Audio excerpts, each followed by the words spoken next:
ప్రస్తుతం అయితే మనం ఇప్పుడు ఎన్టీఆర్ నగర్లో ఉన్నాం. ఎన్టీఆర్ నగర్లో ఎక్కువగా సమస్య పింఛన్లదే ఉన్నది.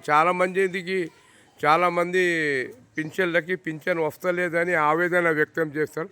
వాటిలో ఈమె ఒకటి. అమ్మ చెప్పండి మీ పేరు? సుశీల గారు. చెప్పండి, పింఛన్కి అప్లై చేస్తారా? మీకోసమా పింఛన్? నేను మీకోసం ఈ పింఛన్ వస్తలేదా? ఎన్ని సంవత్సరాలమ్మా? అప్లై చేశారా మీరు మేడం? ఎక్కడ చేసినారు? ఈసీఐలో చేసినారు. అయితే ఏమన్నారు వాళ్ళు అధికారులు?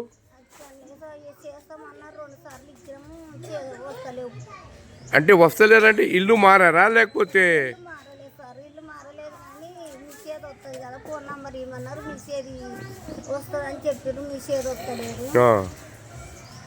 అయితే పింఛన్ వస్తలేదు మీకు. అంటే మళ్ళీ పోయి మీరు అడిగినారు ఆఫీసులో? ఆడ మున్సిపాలిటీ ఆఫీసు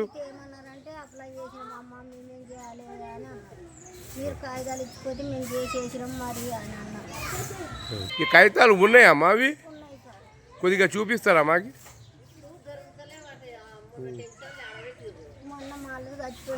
అంటే మీ అల్లుడు కూడా చచ్చిపోయిండు?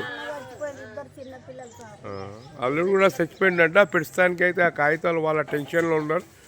మరొకసారి వచ్చి వాళ్ళు కాగితాలు తీసుకుని వస్తారని చెప్తారు. ప్రస్తుతానికైతే ఇక్కడ ఎన్టీఆర్ నగర్లో ఎక్కువగా పింఛన్లదే మోతలు ఉన్నాయి. రెండవది ఏంటంటే డ్రైనేజ్ సమస్య. ఈ రెండు సమస్యలు అనేది ఎన్టీఆర్ నగర్లో ఎక్కువగా ఉన్నాయి, మనం చూస్తున్నాం కదా. కానీ ఇటువంటి నాయకుల్ని, రాజకీయ నాయకులు పట్టించుకోవాలని ఆమె ఆవేదన వ్యక్తం చేస్తున్నది. చూడండి వీళ్ళ బస్కు చూడండి, చూడండి. Ilyas, HM news, NTR Nagar, Mallapur.